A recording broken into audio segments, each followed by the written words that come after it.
97.3 ESPN presents The Sports Bash with Mike Gill. It's time for Football at 4 with Adam Caplan, powered by the Inside the Birds podcast. We expect to win every time we step on the field. That's just the mindset and the culture that we have. Now, live from inside the Matt Black Kia Studios, it's Football at 4.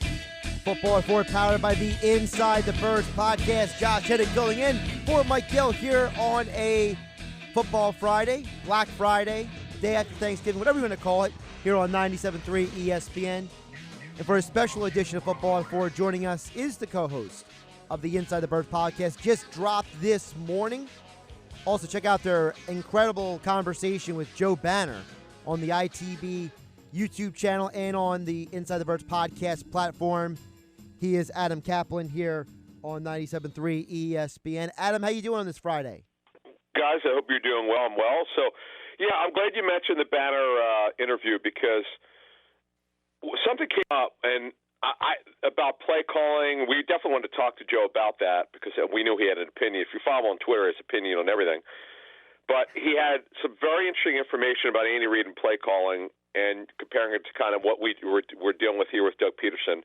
Stuff I'd never heard before, nobody knew about, and it was really a wide-ranging half-an-hour interview, which I really believe your listeners will absolutely love. Yeah, it's half hour full of great stuff, so I highly recommend everyone jump on that as soon as we're done here with you. But Adam, the big news off the top of the day is Lane Johnson. He's done for the year, and he says his ankle has collapsed. That's something I don't think I've ever heard before. Well, yeah, so here's what happened.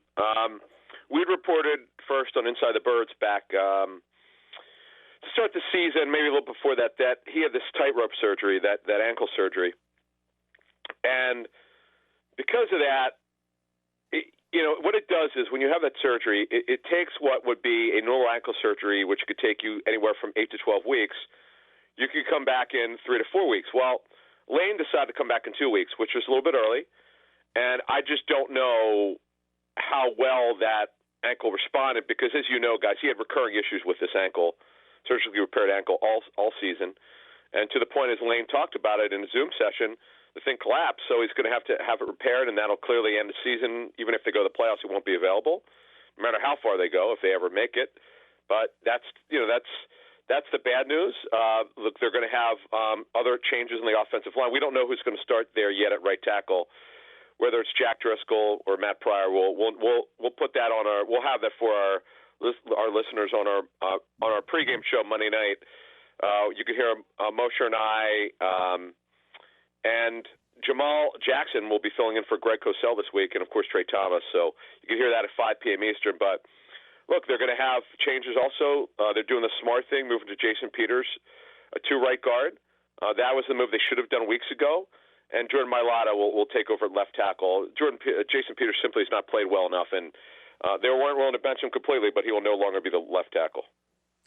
Now, you mentioned the Jason Peters thing. You and Mosher have talked about on the pod for weeks about some of the reasoning for why they hadn't moved him yet. What do you think the reason is now? Is it maybe health-related? Is it just Doug and the team has said, listen, Jason, your performance isn't up to par? Because you guys talked about on the podcast, there was no Myles Garrett on Sunday, and Jason Peters still had a rough day. Yeah, that was the thing that was so disappointing. I thought for sure they'd be able to handle themselves. It wasn't the 5 sacks, just the 5 sacks. It was the constant pressure. Peters had his worst game of the year. And what I'd said on our show that dropped this morning, I was like, there's simply no way they could go forward with Jason Peters as a left tackle. I expected this to happen, as I understand it. As soon as they reconvened for practice this week on Wednesday, they made the changes already. They talked to Jason about it. They told him what they wanted to do. He understood it. And here's the thing. One team source said to me of Jason Peters at right guard in training camp, he looked like a Pro Bowler after the first week. He was so good. So that's what they should have done earlier this season. They made a mistake, I do believe. As much as everybody believes in Jeff Stalin, their O-line coach, guys, he just made a mistake. Now, though, Peters will play there the rest of the season. Mailata, barring an injury, will be their left tackle the rest of the season, and those are two moves I think the fans should be actually excited about. What is the deal with Nate Herbig? I just feel we thought that he'd be able to come in and be a pizza, and he showed that for a little bit of time, and then you had that weird news about the finger, and ever since then, and then you heard Doug speak to the media, and he almost sounded like he made it seem like Opeta beat him out for a job. It just seems really odd with the Nate Herbig situation. Yeah, I would say, Hunter, when you look at this situation with Nate Herbig, it's a Jeff Stoutland situation. He makes the calls on the offensive line. The front office could have their input, and they could overrule him if they wanted to. But as I understand it, this is just Stoutland didn't think that he should be playing, starting anymore, quite frankly. But the thing was, having him inactive was bizarre. They had Opeta over him, and that's where the depth chart was. And something, as we outlined on our show, Inside the Birds, that to start the season, Matt Pryor had a very bad training camp. Quite frankly, should not have been playing. But they went forward with him, off and on, and as you saw last week, he shouldn't have been playing, but he is. He was, but he won't be anymore. He'll be a backup, and that's really the way they should have done it from the beginning. Adam Caplan joining us, Football at 4, powered by the Inside the Birds podcast. A new episode dropped this morning. It's Inside the podcast and the YouTube channel for their pregame show as well. Caplan NFL on Twitter. Adam, before we get to anything future down the road, we haven't had a chance to talk to you about Sunday's game, and the offensive line, we mentioned they didn't play well, but the offense as a whole is just another perplexing performance. What was something that stood out to you now that you've been able to talk to all the guys you talked to about watching a tape and reviewing everything about Sunday's offense? Yeah, look, they ran the ball well. They actually, and they rarely do this, they ran the ball more than they passed in the first half. So the people wanted them to run the football. You're off. That doesn't stand at all. They ran it well with Miles Sanders. Unfortunately, he fumbled the ball at the 2-yard line, as you saw. Certainly would have liked to see him touch the ball more than 5 times in the run game in the second half, but I understand that. The issue that they're having, and I don't have an answer for this, they need to account for this. Miles Sanders has not been a factor in the pass game for the life of me. I don't have an answer for it. I don't understand it. It's been a problem all season. It's not Miles' fault. They got to get him open there. The Travis Fulgham regression in terms of getting the football the last 2 games, I don't get it. I don't buy the Jeffrey return. He just needs to get the football. This is a coaching issue. They got to get him the football. It's just the offensive structure is something we've criticized all season. They're asking the receivers to do too much. This happens every week. I hear this from other teams, so this is a problem. The protection, for the most part, was awful. Yes, Wentz didn't play well, though. In the first half, he's pretty accurate. Got off to a good start, but then he regressed. The thing that he struggles with is he continues to miss guys who are open. He's just not pulling the trigger all the time. That's an issue. You hope going to this game Monday night. By the way, it's not the rain's supposed to stop, as I understand, before the game.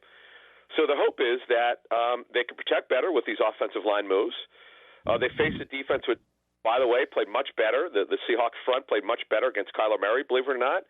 Carlos Dunlap played really well. Dunlap's best game of the season was actually against the Eagles when he was with the Bengals in Week 3. But Jason Peters won't be at left tackle. He dominated Peters in that game. So the hope is, listen, if the protection could be better, they're going to make some plays. And the hope is that Zach Ertz will be available. Zach was close last week. As I understand, the Eagles are expecting him to play this week, barring a setback before the game. What did you see out of Dallas Goedert specifically in that Browns game? He was great. He's been so impactful for the run game. He blocks real well, and he's really, you saw him catch the football really well. He's a vertical threat. There's really no reason why he shouldn't be involved heavily in the pass game every week. This is a coaching issue. They got to do a better job of getting him the football, Hunter. Just disappoints me that this is a guy that's so gifted. They drafted him, as you know, to take over for Ertz when Ertz's contract expires. Even if Zach's on the team next year, I expect him to be a bigger part of the passing game going forward.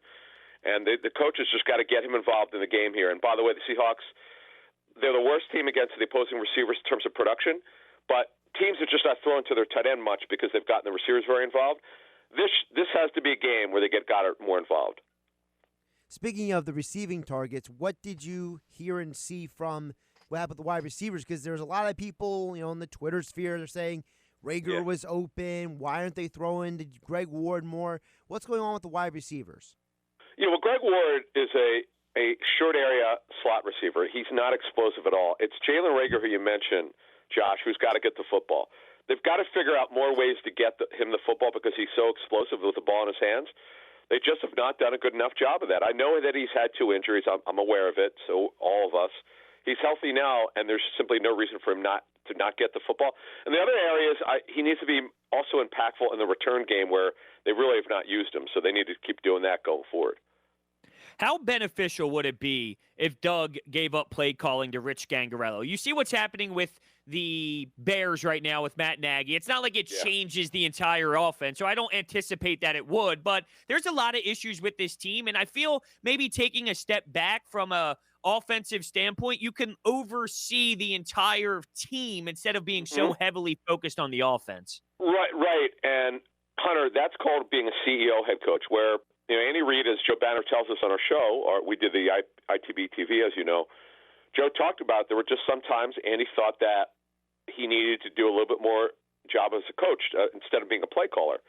And that's really, I think, where Doug Peterson doesn't get it. And I think Doug has to understand that there are not only issues with the quarterback, there's severe issues with the offense and them underachieving on offense this season. And it would behoove him to get a better idea of what's going on in the game. And I that's something he should do, but he hasn't been willing to do it so far. And you know how stubborn he is. I don't know that he's going to do it. Adam Caplan here on Football at 4, powered by the Inside the Birds podcast. Make sure to follow Adam on Twitter at Caplan NFL for all your Eagles and NFL insights. Of course, joining us here on the Boardwalk Kinda Hotline. Adam, the Eagles injury report did just come out about 15 minutes ago. A lot of guys were limited. Your Derek Barnett, your Driscoll, Kelsey, Scott Singleton. Doesn't seem like there's any real surprises on the Eagles injury report here on Friday. No, they expect these players to go. The guys who are limited, they do expect them to go. Remember, they practice on Saturday as well. They have the Sunday walkthrough, then they have the game. The one, we'll continue to look at Ertz here. He should play, but they got to make sure he gets through practice with his high ankle sprain. He was told at the time of the injury it was 4 to 6 weeks. Next week will be week 6, so he's obviously he's very close. And that's it's pretty much it. Obviously, the buzzkill is the Lane Johnson injury. He'll go on into reserve, and it hurts them. There's no doubt about it. The Eagles were hoping because of the other 2 changes they're making that they could get some more. They could get the thing solidified, and unfortunately now without Lane, it's not. But listen, Jordan Mailata is a super freak athlete. Talking to the Seahawks, they've been very impressed with his tape. He's a gifted player, and you hope that he could just get back to where he was. Remember the Baltimore game, the Pittsburgh games, he played really well, particularly that Pittsburgh game, which was certainly surprising. So he could be, by the way, guys, he could be the future left tackle. Well, next year the hope is that he'll compete against Andre Dillard for the starting left tackle job.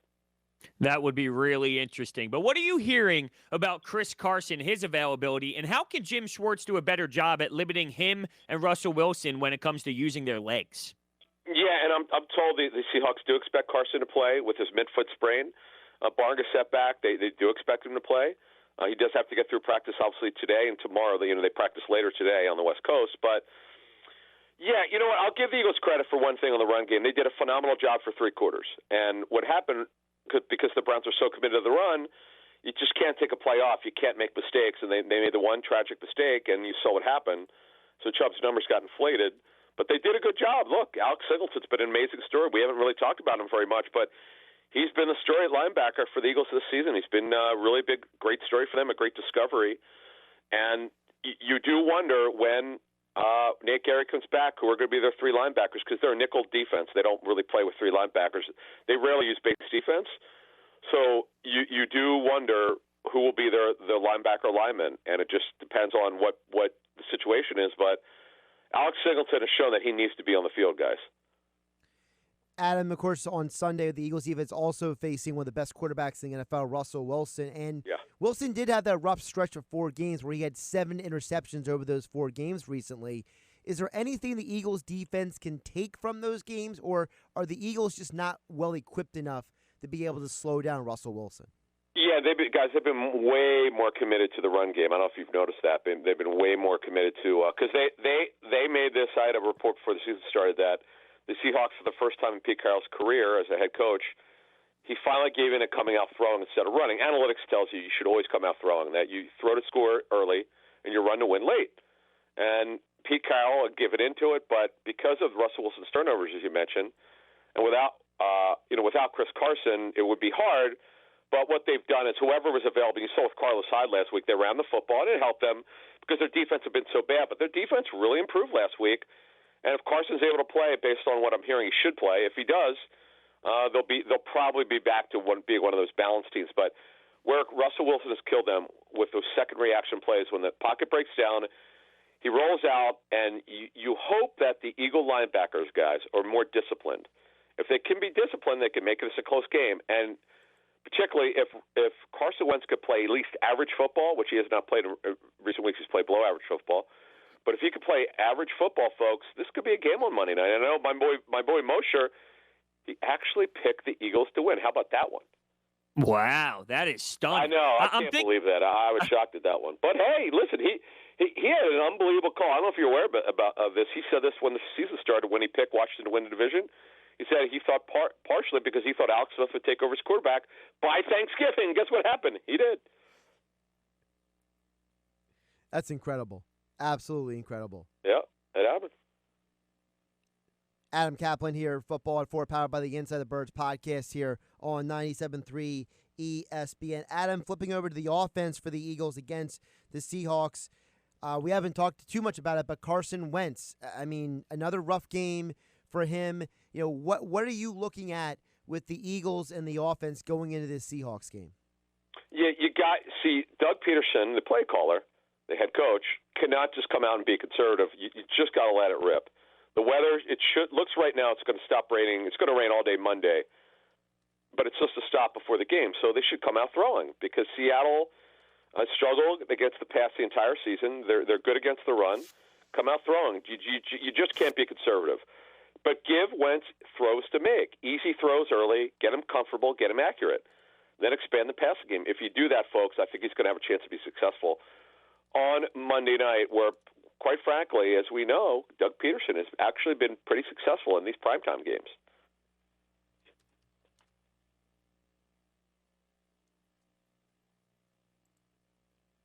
Adam Caplan, of course, Football at 4, powered by the Inside the Birds podcast. Adam, we know also with this game on Monday, because it's not on Sunday, you mentioned the schedule, how that's a little different. So if you could just explain to the audience again, what goes into that change from Sunday to Monday, because as you guys do the pregame show on the YouTube channel, I know that because of the difference of Sunday to Monday, there are some variables that go into this.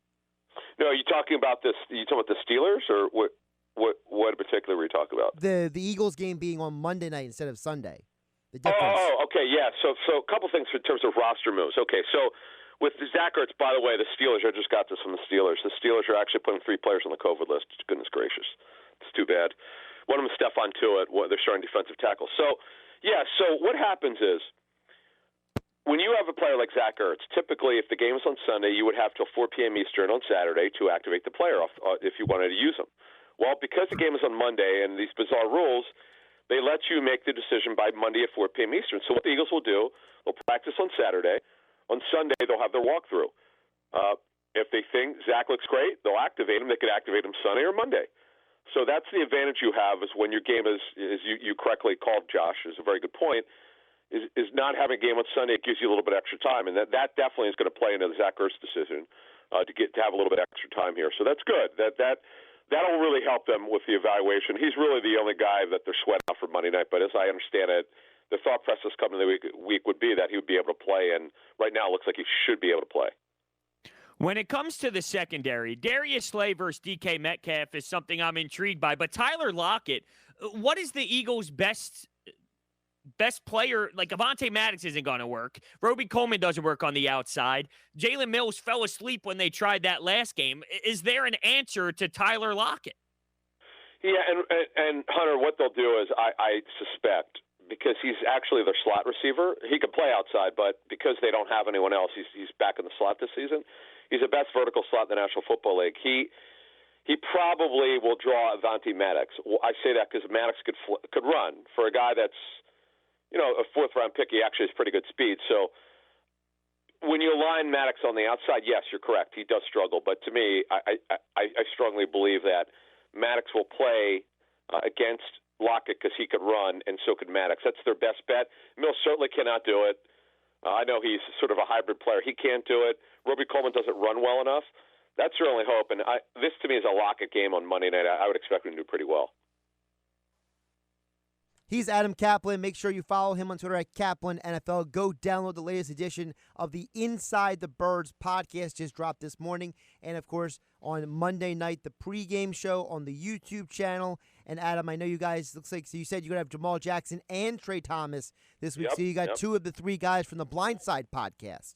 Yeah, I appreciate that. Yeah, it's going to be great. And Jamal and Trey were incredible the last time Jamal filled in for Greg Cosell. Greg will be with us the rest of the season because of the matchup show on ESPN during the week. He's got to produce it, so he's just not available for this game. But Jamal and we have so much to talk about with the offensive line changes and what they should be doing, what they should have not been doing, and all that. And we have some intel lineup changes and injury stuff and stuff that we are working on for Monday night.